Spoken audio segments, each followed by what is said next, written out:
Sud Radio, l'invité politique, Jean-François Aquili. Jean-François Aquili, votre invité politique, c'est Marine Tondelier. Bonjour Marine Tondelier, secrétaire nationale des écologistes. Emmanuel Macron réunit un conseil de défense sur la menace d'annexion par Donald Trump du Groenland, mais aussi sur la répression sanglante en Iran. Vous approuvez cette réunion d'urgence du chef de l'État ?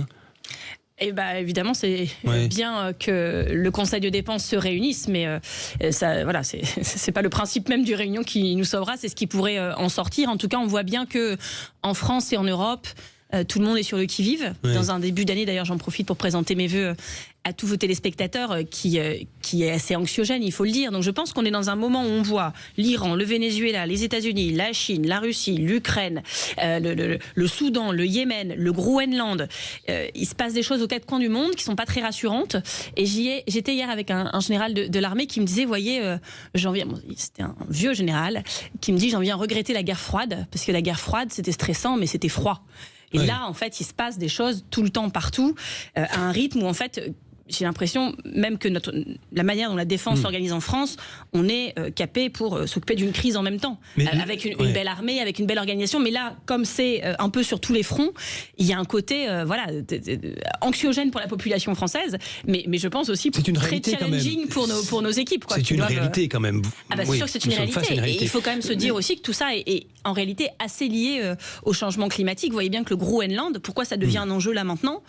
Parce que la banquise se réchauffe et fond, parce que du coup le Groenland, qui était quasiment inaccessible la plupart de l'année, devient accessible, que ça ouvre d'ailleurs des voies navigables. Alors ça ouvre des voies navigables déjà entre Amérique du Nord, Europe et Arctique, et vous avez parfaitement raison de le signaler, le sous-sol devient exploitable avec beaucoup de terres rares qui sont un enjeu de la transition écologique aussi, et on voit que cette compétition, c'est aussi un sujet en Ukraine.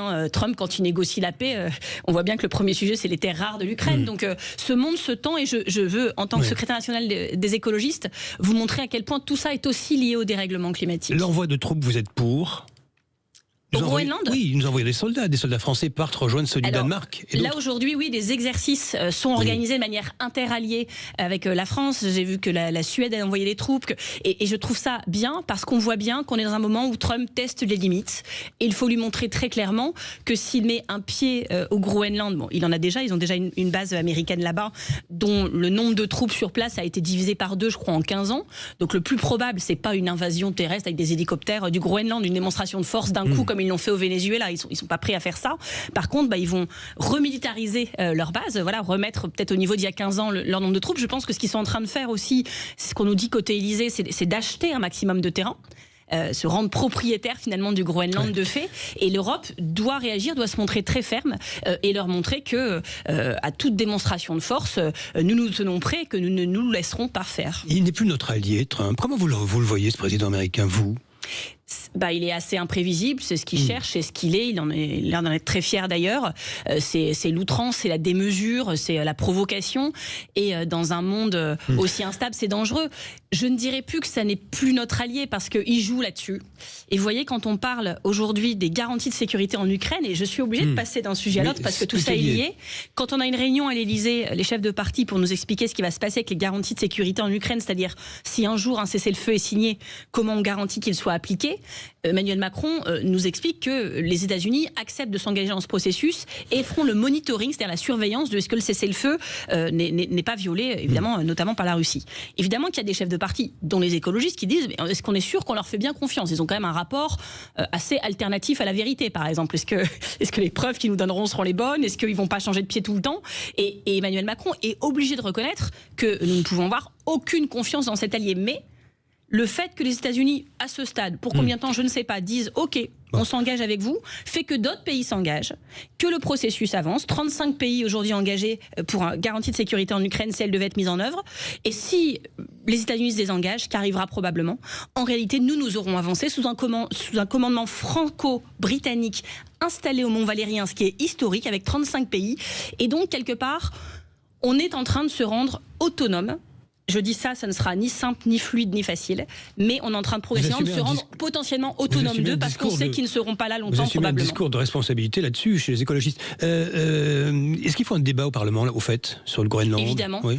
Sur le Groenland, mais aussi sur les garanties de sécurité en Ukraine, la situation internationale va très vite et oui, il faut que le Parlement soit tenu très, très étroitement au courant de ce qu'il se passe parce qu'il faut se préparer à peut-être devoir répondre durement et rapidement. Marine Tondelier, sur l'Iran, silence en massacre, il faut une intervention militaire américaine? Alors j'arrive pas à suivre toutes les âneries de Trump, voilà, c'est plusieurs par jour, donc on a du mal à y voir clair, mais j'ai lu là qu'il expliquait qu'il avait des sources très fiables qui lui disaient qu'il n'y avait aucune représaille sur les manifestants et qu'aucun n'était mort. Bon, les ONG sur place nous parlent de 3500 morts depuis le début des manifestations et le blackout provoqué par le gouvernement pour qu'on ne sache plus, qu'on n'ait plus d'informations et que les manifestants n'aient plus Internet, évidemment, n'est pas de nature à nous rassurer. S'ils ne faisaient pas de répression, ils n'auraient pas besoin de blackout. Il faut les taper, les casernes, les gardiens de la Révolution, les mollahs.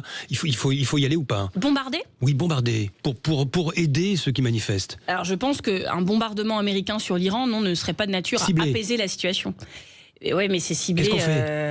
Qu'est-ce qu'on fait, Marine Tondelier? Je sais bien que c'est. Vous savez, les manifestants aujourd'hui, c'est courageux de sortir dans la rue en Iran, sachant que vous vous exposez aux balles des mollahs. Si vous vous exposez en même temps au bombardement des Américains, ça devient compliqué. Donc nous sommes pleinement en soutien et en solidarité de la révolution iranienne. Ce n'est pas la première, ce n'est sûrement pas la dernière, mais celle-ci, ce qu'elle a de singulier, c'est que dans la rue, il y a beaucoup plus de couches de la population différentes que les fois d'avant. C'est pas juste les étudiants, il y a des commerçants, il y a beaucoup de couches de la société.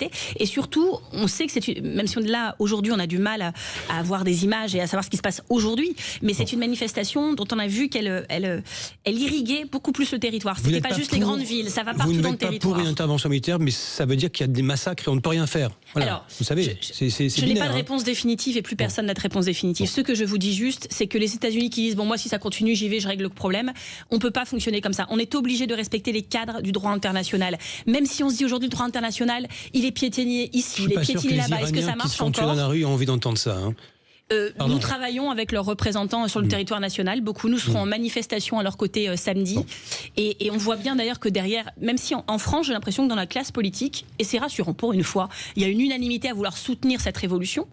Mais vous voyez bien qu'à partir du moment où on dit, soit on dit c'est les Iraniens qui décideront qu'ils mettent à la place, on accompagne une transition démocratique et c'est eux qui décideront, soit on commence à dire on y va, on les enlève, on en met d'autres à la place, et je ne suis pas sûr qu'on soit d'accord sur c'est qui les autres, et c'est pas à nous de décider. Marine Tondelier. Donc l'ingérence, faut faire attention, souvent ça nous conduit à pire que mieux. Revenons à la politique nationale, les écologistes ont voté majoritairement la motion de censure La France Insoumise rejetée à l'Assemblée hier, vous le savez, c'est passé près, 32 voix. Les 69 du Parti Socialiste ont manqué avec les voix du PS. Le gouvernement aurait été censuré. Que dites-vous du PS ce matin ? Le Parti Socialiste, ça fait des mois, de toute façon, qu'ils nous ont habitués avec cette stratégie, qui n'est pas celle des écologistes, finalement, d'accompagner le gouvernement. Ils ne sont pas le gouvernement. J'ose imaginer qu'ils ne sont pas alignés politiquement avec le gouvernement, mais ils ont décidé d'être quelque part leur béquille, ce qui montre d'ailleurs la fragilité de ce gouvernement qui ne tient plus qu'au bon vouloir des socialistes et à leur esprit de responsabilité qui va quand même, à mon sens, un peu trop loin. Et voilà, donc ce Parti socialiste avait fait comprendre à Emmanuel Macron que s'il nommait Sébastien Lecornu plutôt qu'Olivier Faure, il les censurerait pas trop, puis qu'il serait responsable sur le budget, qu'on trouverait toujours des compromis qui pour l'instant vont pas dans le sens des Français, excusez-moi de le dire, puis qu'il fallait pas de 49-3, mais maintenant que peut-être il va en falloir un quand même parce qu'il faut que ça se termine. Donc voilà, moi je ne suis pas d'accord avec cette stratégie du Parti Socialiste. Je pense que ce gouvernement fait beaucoup de mal aux Français. C'est un parti traître, pardon pour le mot, à gauche ou pas ? Franchement, ça sert à rien de se balancer des mots pareils à la tête. Ça n'est pas ma manière de discuter à gauche. Vous voyez, ici je vous dis calmement que je ne suis pas d'accord, sans en mettre plein la tête à des camarades de gauche avec lesquels nous travaillons par ailleurs pour les municipales et avec lesquels nous avons beaucoup de choses à faire. Voilà. Vous arrivez à travailler avec eux malgré ça pour les municipales ? Oui, parce que nous travaillons à une primaire pour 2027 pour pouvoir avoir une candidature commune à la gauche et aux écologistes. Et vous voyez, on peut avoir des désaccords, des nuances, mais se dire que la solution est forcément dans ce périmètre-là. Là, c'est plus qu'un désaccord. Vous dites pas plus qu'un désaccord. Il travaille. On peut être d'accord ou pas d'accord. Plus qu'un désaccord, je ne sais pas ce que c'est. Il travaille avec Sébastien Lecornu pour tenter de mettre en place un budget.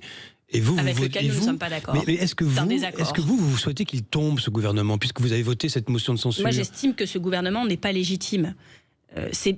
Emmanuel Macron a demandé une élection législative. que personne ne lui avait demandé d'ailleurs d'organiser. Il l'a manifestement et très lourdement perdu. Et 3 premiers ministres plus tard, il n'a mis que des soutiens à lui. Donc il n'a pas compris ce que signifie la cohabitation. Et moi je vous le dis, le sujet c'est pas qui est Premier ministre, c'est qu'est-ce qu'ils font. Et aujourd'hui les Français qui, très très majoritairement, plus de 70% d'entre eux voulaient un changement de cap politique, en ont pour leur argent quand même. Et dans l'autre sens. Et donc je leur dis, tenez bon, nous arrivons, parce que je vois bien que aujourd'hui tout ce qui faisait un peu le sel de la vie, le lien, tout ce qui faisait que ça continuait de tenir socialement, c'est-à-dire pas grand-chose, est en train d'être sabré. Les radios associatives locales, les chantiers d'insertion, c'est-à-dire que les personnes qui sont au chômage de longue durée, à qui on trouve un chantier d'insertion, 60 000 vont perdre leur poste à cause de ce budget. Les gens au RSA qui vont perdre la prime de Noël. C'est à tous les étages, toute la journée. Et je ne peux pas expliquer à aucun Français que ce budget est un bon budget. Donc vous êtes en désaccord avec le PS sur sa stratégie avec le gouvernement, mais vous êtes avec le PS pour les municipales. C'est difficile à comprendre. Peu importe. Vous êtes... alors je vais vous expliquer très simplement. Je préfère que les villes soient de gauche que de droite. Bon. Je sais à quel point, quand un gouvernement fait ce genre de politique, on a besoin de villes refuges aussi, de territoires qui s'opposent et qui protègent les Français. Et les villes écologistes et les villes de gauche, oui, sont de nature à protéger les Français, donc on se battra pour les garder. Je ne sais pas si vous étiez au meeting hier soir d'Emmanuel Grégoire à Paris, vous redoutez de perdre Paris? Parce que ça se joue à très peu... Et vous avez la France insoumise qui est de côté. Alors, Emmanuel Grégoire, à Paris, a tout mon soutien, comme l'ensemble des candidats de l'Union de la gauche et des écologistes sur tout le territoire. Vous verrez que les écologistes sont des gens simples, constants et cohérents. Mais il faudra s'entendre avec les villes grâce aux écologistes. Et les villes que nous gagnerons à la droite, car nous allons en gagner à la droite ensemble, les écologistes auront toujours joué un rôle prépondérant dans ces victoires. Je suis inquiète pour Paris, comme je suis inquiète pour toutes les villes de ce pays. Des municipales, c'est jamais gagné et jamais perdu d'avance. C'est dur pour tout le monde, c'est imprévisible. Et donc, on a... on surveille ça comme le lait sur le feu, mais on n'est pas en surveillance en mode on se sent puissant, comme on va faire. Sophia on est en action partout et en campagne. Sophia Chikirou pour le 2e tour à Paris, vous lui direz travailler ensemble. Sophia Chikirou, j'ai déjà constaté qu'au premier tour, on aurait pu se dire que le fait que les écologistes rallient les socialistes lui ouvre un espace et qu'elle s'envole dans les sondages. Ce n'est aujourd'hui pas le cas. Et donc moi, ce que je pense, même si tout le monde jouera sa compétition à fond et que le meilleur gagne, c'est que les électeurs de gauche sont très très unitaires. Ils veulent l'union de la gauche et des écologistes parce qu'ils veulent une chose simple, c'est qu'on gagne. Et je pense que la France insoumise risque de payer un moment le fait d'avoir voulu partir partout, tout seul. Mais voilà. Entre un bulletin insoumis seul et les autres ensemble, je pense que les électeurs de gauche et des écologistes, majoritairement, se rallieront au vote utile. Je vais vous poser une question sur les agriculteurs, mais juste un détail. Vous êtes avec Ali Duhara, député LFI, c'est à la Courneuve, pas candidat. À ma connaissance. Je ne pense pas que ce soit acté. Ah, c'est pas acté? Pas à ma connaissance. Ce n'est pas fait, parce que vous êtes logiquement main dans la main avec lui pour aller au municipal. Si ça vous paraît logique, ça vous paraît logique. Mais à ma connaissance, ce n'est pas fait. Lui qui dit, vous savez, mon sujet, c'est les gens de chez nous, c'est les Noirs et les Arabes qui ne votent pas. Le reste, j'en ai rien à faire. Et par ailleurs, je ne crois pas que ce soit lui le tête de liste. Mais bref. Je regarde ça reste en suspens. Je n'ai pas compris. Je crois que c'est un proche à lui qui est tête de liste pour la France insoumise. Je n'ai pas compris que c'était. Il y a une petite gêne donc dans cette histoire, j'imagine. Mais en fait, chez nous, ce qu'il faut comprendre, c'est que ce sont les groupes locaux qui décident dans chaque ville qui le soutiennent et qui, à ma connaissance, à la Courneuve, il y a des discussions, mais je ne crois pas qu'aucune position ne soit arrêtée. Sur les agriculteurs. Je ne peux pas vous dire autre chose. D'accord, nous verrons bien. Sur les agriculteurs, Marine Tondelier, vous soutenez la colère des agriculteurs aujourd'hui, parce que quand même c'est un sujet compliqué pour vous. 40 ans. Depuis plus de 40 ans. Les écologistes ont toujours été du côté des agriculteurs. Ça fait des décennies que main dans la main, on soutient la lutte contre l'artificialisation des terres agricoles, que nous soutenons une PAC plus juste parce qu'aujourd'hui, donc c'est tous ces revenus de l'Europe qui vont aux agriculteurs. 80% du volume de la PAC va à 20% des agriculteurs. Ils disent pas toujours du bien les écologistes, les agriculteurs, vous le savez quand même. 85% des agriculteurs sont pour la transition écologiste parce qu'ils savent qu'il n'y aura pas d'avenir à leur métier s'il n'y a plus de biodiversité, s'il n'y a plus d'eau, s'il n'y a plus de stabilité climatique. Et le changement climatique, ils le voient, le nez sur la terre tous les jours. Donc qu'on ait des débats sur comment il faille faire, sur la réalité de leur métier, je suis d'accord, mais en réalité, le principal problème des agriculteurs, c'est les revenus. Oui. D'ailleurs, qui a défendu à l'Assemblée nationale et fait adopter des revenus planchers pour les agriculteurs? Ce sont les écologistes. Qui se bat pour une PAC plus juste? Ce sont les écologistes. Qui se bat depuis le début et de manière constante, contrairement aux gens de droite sur le Mercosur? Ce sont les écologistes. Depuis José Bové à Seattle, on a toujours une position très claire là-dessus. Un dernier mot là-dessus. Courage des agriculteurs. La loi, on entend bien, la loi d'urgence de Sébastien Lecornu va assouplir l'utilisation de l'eau jusqu'en septembre à peu près par les agriculteurs. Vous avez une niche parlementaire prochainement pour durcir justement l'utilisation de l'eau en question. Il y a une forme de contradiction. Le problème de la raréfaction de l'eau, c'est pas de la faute des écologistes. Enfin, moi, je me rappelle d'un candidat écologiste à la présidentielle, René Dumont, 1974, qui tenait un verre d'eau en disant que bientôt nous viendrions à en manquer. Bon, bah, aujourd'hui, on en manque. Je veux bien que ce soit de la faute des écologistes. La réalité est un peu plus complexe. Et je veux bien aussi qu'on se dit, c'est pas vrai, il en manque pas. On va faire des méga bassines, on va la maintenir dans des trucs en plastique. Enfin, en fait, on n'aura pas plus d'eau. C'est pas vrai. Et donc, je pense qu'on doit dire la vérité aux agriculteurs et les aider à s'adapter au changement climatique. Et voilà, c'est pas vrai qu'on produira du maïs dans les mêmes quantités en France en 2050, alors qu'il fera plus chaud, qu'on aura moins d'eau, et que en plus le maïs, en majorité, c'est pour l'exportation et pour l'élevage. Donc en fait, notre agriculture va devoir s'adapter. Et vous voyez bien, crise après crise, que ce ne sont pas des crises conjoncturelles. C'est une crise structurelle qui dure depuis maintenant des années et qui fait que 200 fermes disparaissent par semaine dans notre pays et qu'un agriculteur se suicide en moyenne tous les jours. Nous, cette profession a tout mon soutien, tout notre soutien écologiste, et tout ce que nous pouvons faire pour l'aider, nous le ferons. Merci à vous, Marine Tondelier. Merci, Marine Tondelier. Alors, vous avez entendu, Marine Tondelier dit je suis avec les agriculteurs, je suis à leur côté. Je ne sais pas si vous êtes d'accord avec cela, j'aimerais vous entendre. C'est la vie. Mais c'est comme ça, on discute, mais on travaille ensemble, et très bien, je Oui, le mais remercie. alors, certains disent oui, mais c'est à cause de vous, il y a trop de normes parfois pour certaines choses. Par exemple, on n'a plus d'eux, en fait, aujourd'hui. Vous avez compris qu'on n'était pas au gouvernement. Ah oui. Ni au niveau national, ni au niveau européen. Donc ces normes, c'est pas les écologistes qui les ont écrites. Ouais. Il y a des gens qui font de l'écologie punitive après qui disent que c'est nous. Nous, on n'aurait jamais fait comme ça. Est-ce que vous mangez des œufs, Marine Tondelier? Moi, j'ai 2 poules. Vous avez 2 poules. Je suis végétarienne depuis 2009, depuis la COP 15 à Copenhague, très exactement. Et j'ai 2 poules. Et donc, je mange les œufs de mes poules. Bon, voilà. Qui sont nourris avec du grain bio. Bon, très bien. Non, mais je parlais de ça parce qu'évidemment, ça fait partie des fameuses normes où on manque de poules, en fait, aujourd'hui, de poules pondeuses, parce que il y a des normes qui empêchent de construire. Oui, après, vous savez que les poules aujourd'hui vivent. Je montre, je suis à la radio, donc ça ne marche pas, mais je montre une feuille A4. Il y a des poules qui ont ça comme surface pour vivre aujourd'hui. Les poules en cage, mais ça change. Mais bon, bien sûr, mais dans toutes les. Vous relativisez la souffrance animale. Non, bien sûr. Évidemment, il faut combattre ça. Et par ailleurs, vous savez, quand vous offrez une ferme à un enfant à Noël, vous lui offrez pas une ferme-usine en disant tiens, voilà 30 000 poules, tu as des petites cases, tu les mets dedans. Vous offrez une belle petite ferme, il y a une poule, un cochon. En fait, le métier de paysan, moi, je le défends. L'agro-industrie, un peu moins. Voilà. Et d'ailleurs, pour le bien-être animal, et pour le bien-être paysan, et pour le bien-être alimentaire, je sais quel modèle je défends. Et je précise quand même, pour finir, qu'il y a le logo des écologistes à la Courneuve, sur la fiche officielle du candidat. 0826 300 300. Vous avez la parole dans un instant.